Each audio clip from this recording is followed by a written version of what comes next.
Muito boa tarde a todos que nos acompanham. Bem-vindos, bem-vindas a essa live, essa transmissão ao vivo, esse bate-papo sobre a situação atual do setor de food service no Brasil.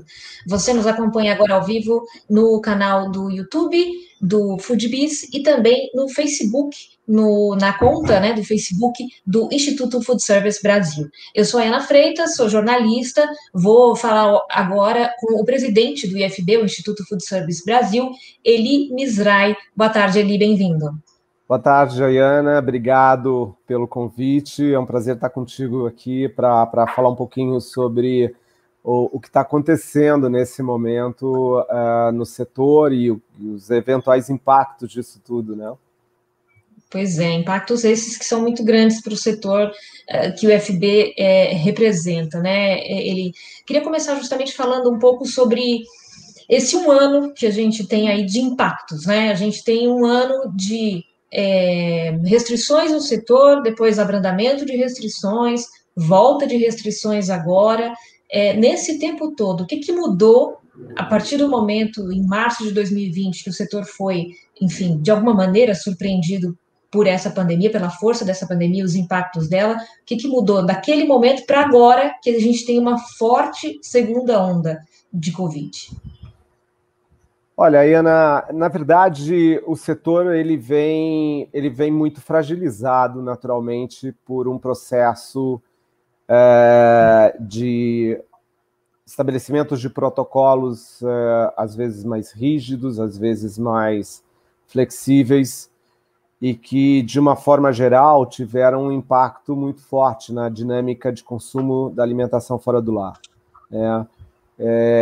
A gente percebe um comportamento do consumidor, nessa ocasião específica, bem diferente do que era no passado, especialmente em alguns grandes centros, em algumas regiões onde você tem um perfil mais comercial e que, dado principalmente a questão de home office, né, você passou a ter uma migração do consumo do que a gente chama de off-promise, que é fora de casa, para o on-promise, dentro de casa.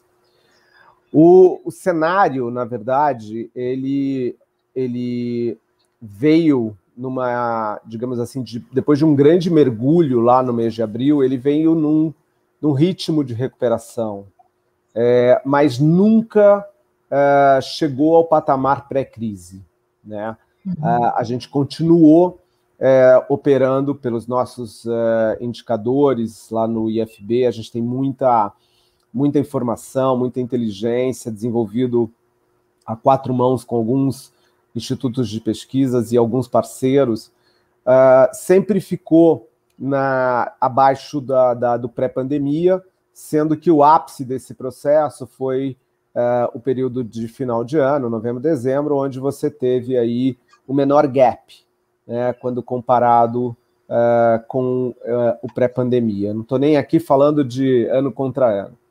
A partir daí, a partir de janeiro, você teve uma nova inflexão, quer dizer, você passou a ter uma queda novamente, uma queda ainda não muito relevante. Fevereiro veio nesse mesmo ritmo, mas em março, o que você percebe é um cenário de retrocesso de todo o processo da pandemia, tá certo?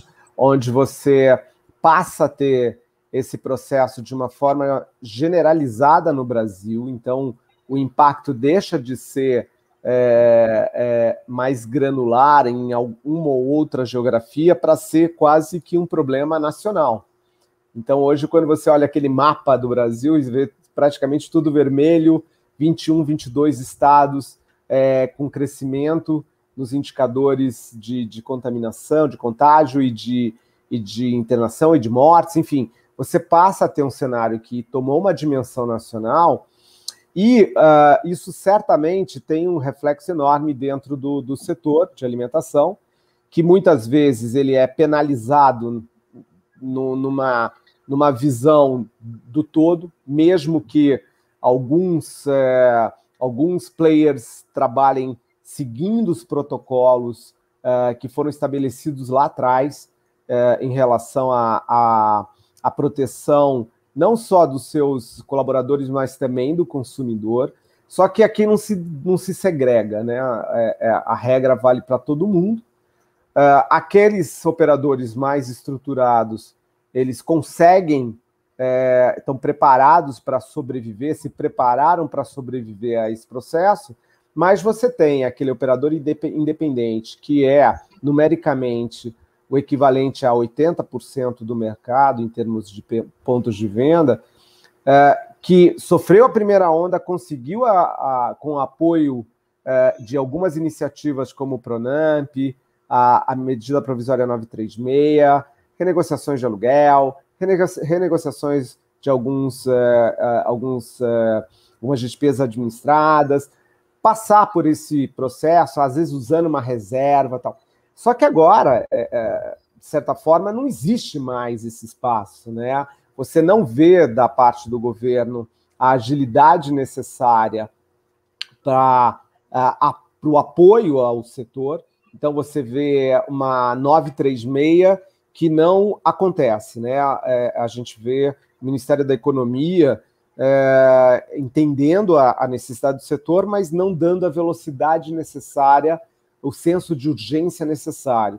Você vê a questão do Pronamp, também tem uma articulação grande no Congresso, liderado principalmente pela senadora Cátia Abreu, mas também tem todo um trâmite muito burocrático e até o momento não foi aprovado a extensão do Pronamp, né, apenas o aumento da carência de quem teve o Pronamp, quem solicitou o Pronamp e conseguiu o Pronamp no ano passado. Você vê algumas iniciativas pontuais em alguns estados, como principalmente no Nordeste, Piauí, Ceará, Maranhão, e você vê, recentemente, teve uma iniciativa aqui do governo de São Paulo, que também procurou trazer algumas soluções emergenciais para o setor.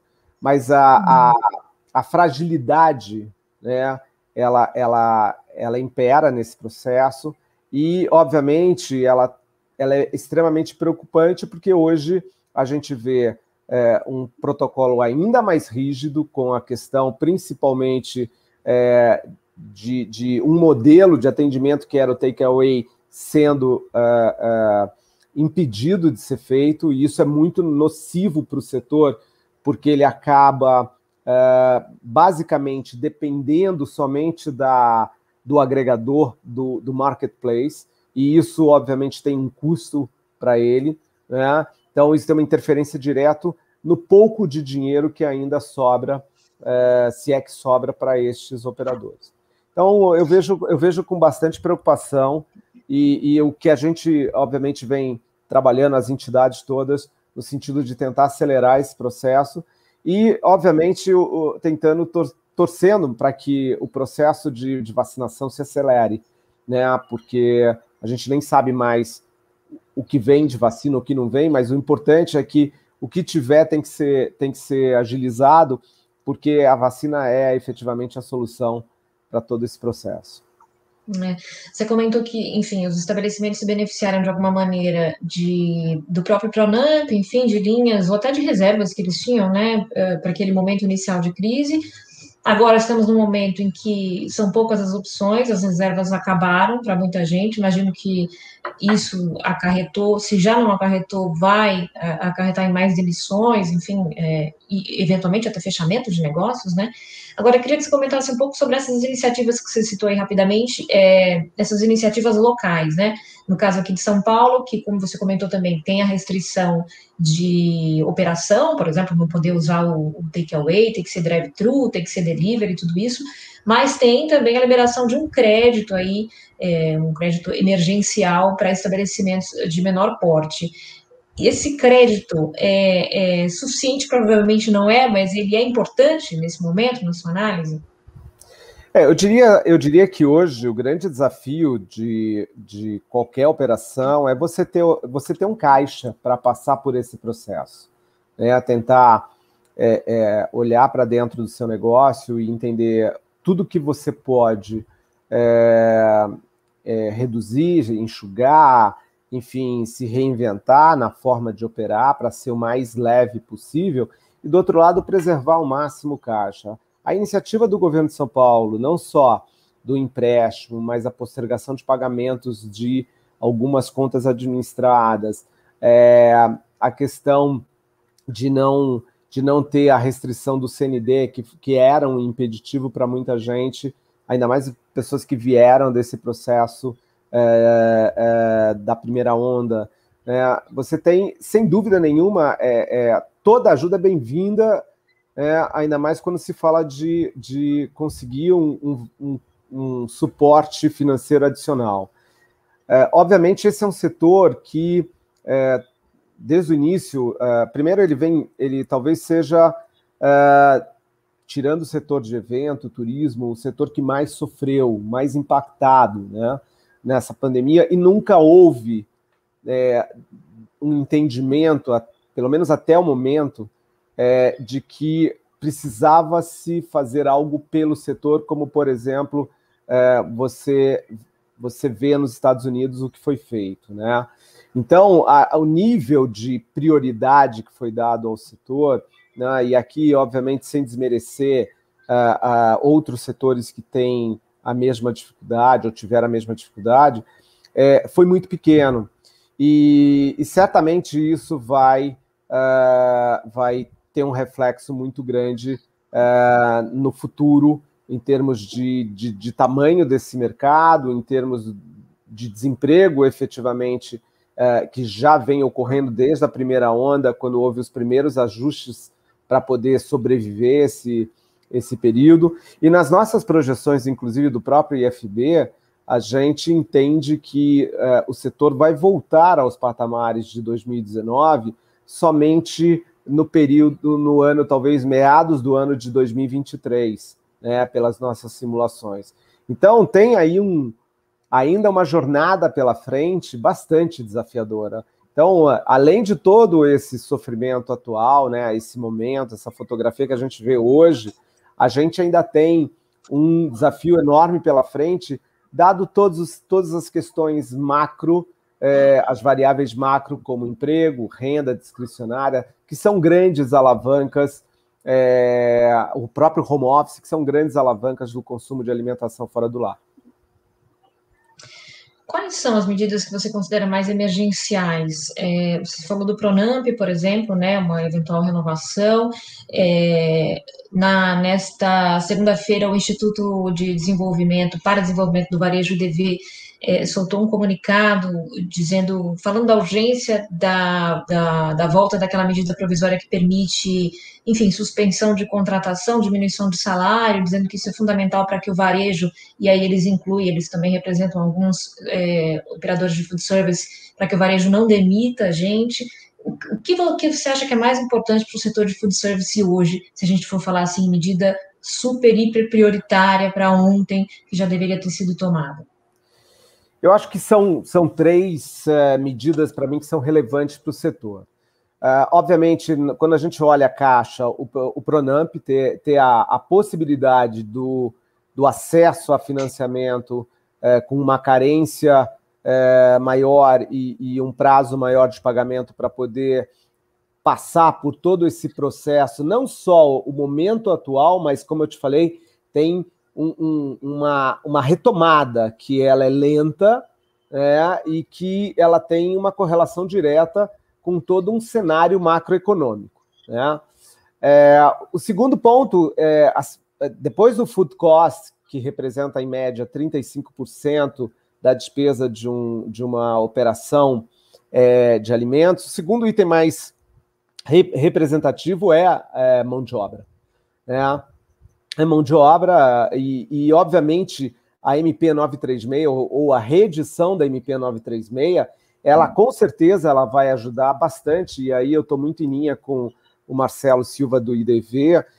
Se ela não vier na velocidade que os setores mais impactados se beneficiem, vai haver uma nova onda de demissão. Isso existe efetivamente, esse risco. Uhum. Eu entendo que ela preservou uma quantidade importante de empregos na primeira onda, né? E que, se não acontecer novamente, isso vai ter um impacto muito grande, porque tem um limite. Talvez as pessoas não consigam segurar o quadro, né, para poder passar por esse processo que nós estamos passando nesse momento. A terceira onda, que também é super relevante na minha visão, é a questão digamos assim, das despesas administradas e a questão tributária.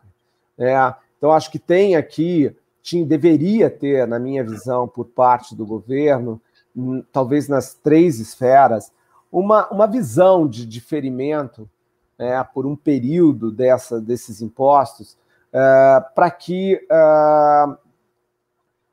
os estabelecimentos pudessem evitar se tornar negativados, ter o seu CNPJ inscrito em alguma dívida ativa ou coisas desse tipo. Tá?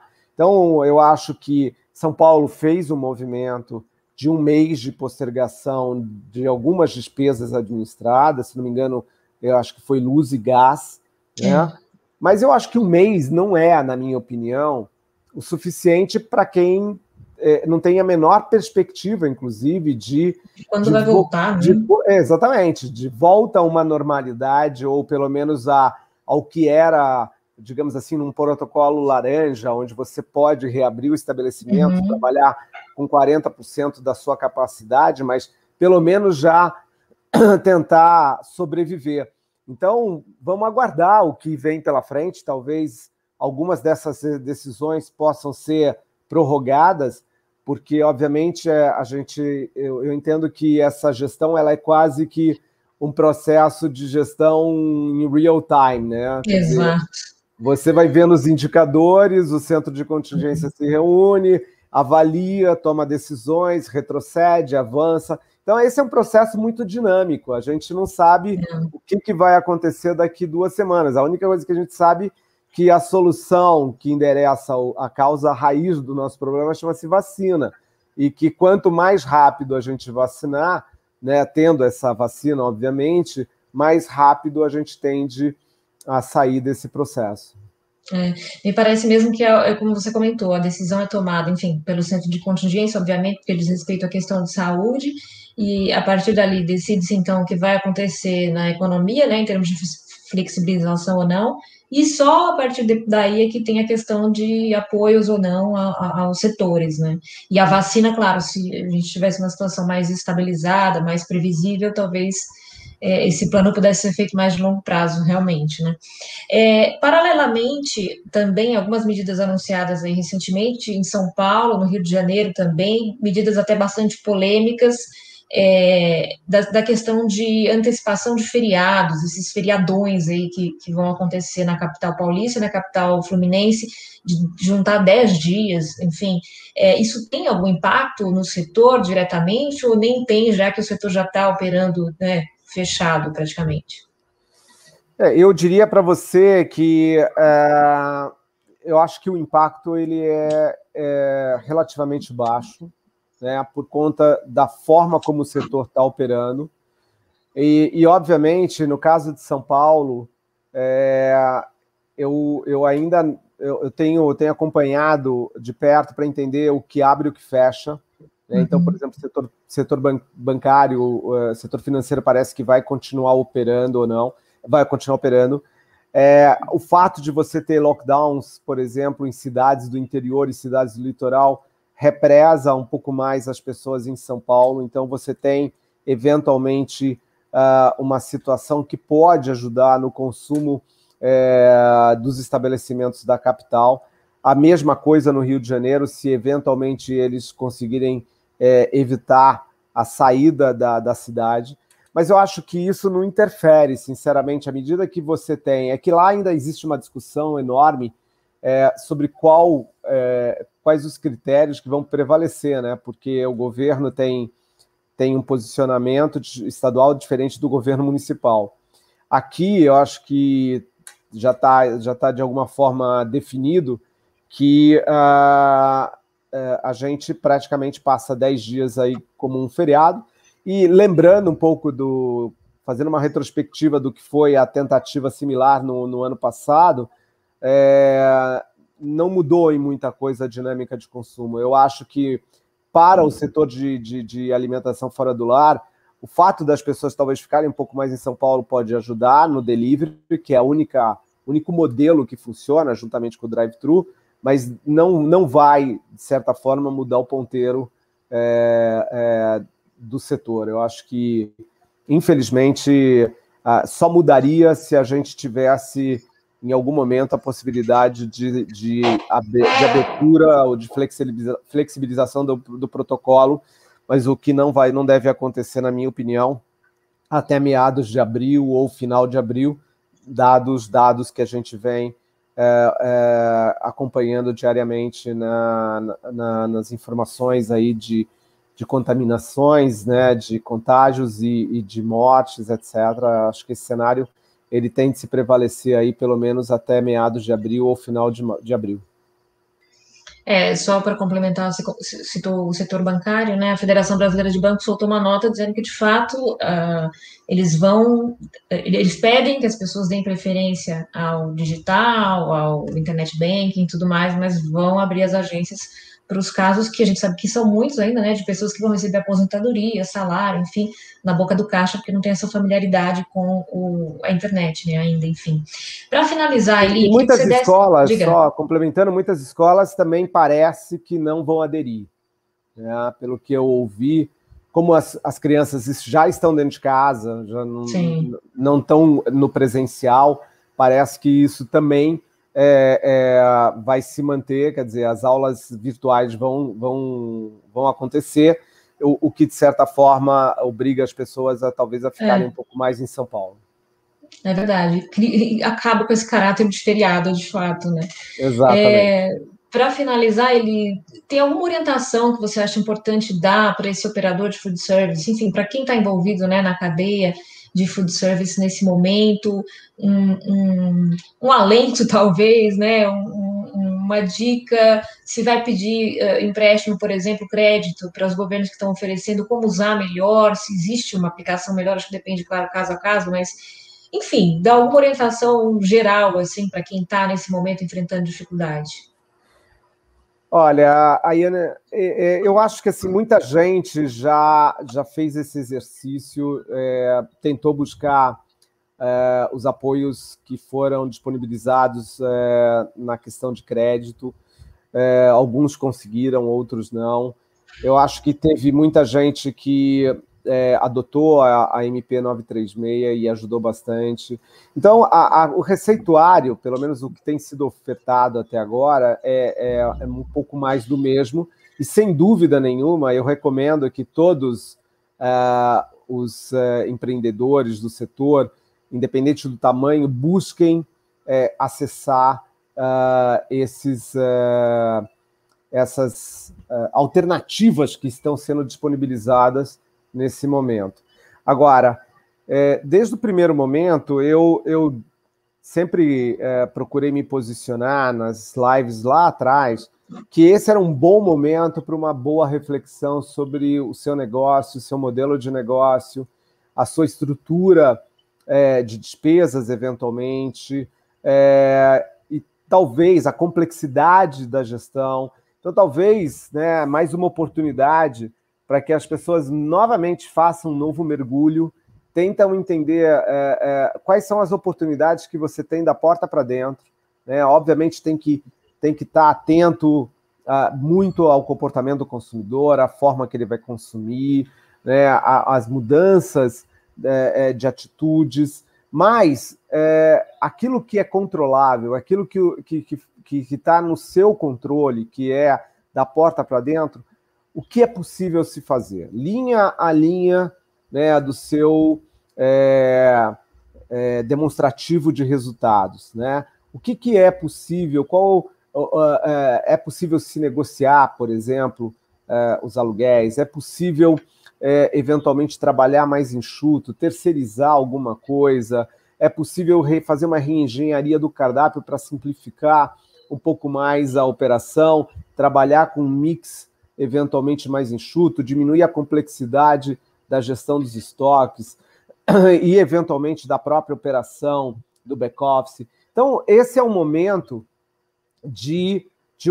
mais uma vez, né, dado que está tudo fechado, de você fazer uma imersão no seu negócio, entender se existe mais alguma oportunidade, a troca de melhores práticas com outros players do setor, a busca de apoio em entidades do setor, como a ANR, como a Brasel, enfim, que possam ajudá-los a buscar alguns caminhos alternativos e, eventualmente, trazer algumas ideias. Enfim, eu acho que sempre tem oportunidades, né? Mas eu tenho certeza que muita gente já se mexeu, eu não tenho dúvida nenhuma, tá certo? Mas não custa nada, mais uma vez, passar um pente fino e olhar linha a linha aonde dá para enxugar um pouquinho mais, aonde dá para reduzir um pouquinho mais, e tentar, né, acionando esse modo sobrevivência, tentar sair lá na frente, espero eu, depois desse processo de vacinação, sem nenhum retrocesso novo, nenhuma terceira onda, se Deus quiser, porque acho que o país não aguenta mais nenhum retrocesso, e que a gente possa reconstruir, entrar numa jornada de reconstrução, de pelo menos uma perspectiva positiva para o setor que vem sofrendo tanto desde março do ano passado. É isso aí. É um tempo de espera ainda, né? Como você disse, de reanálise, talvez, de medidas aí e de espera, né? Enfim, reposicionar algumas coisas que são possíveis depois de tudo que já foi feito, mas de esperar que a vacinação de fato se torne mais predominante, enfim, né? Venha com mais celeridade para que de fato as coisas caminhem para a normalidade, né? Não, e acho que, só complementando, a mobilização é sempre importante.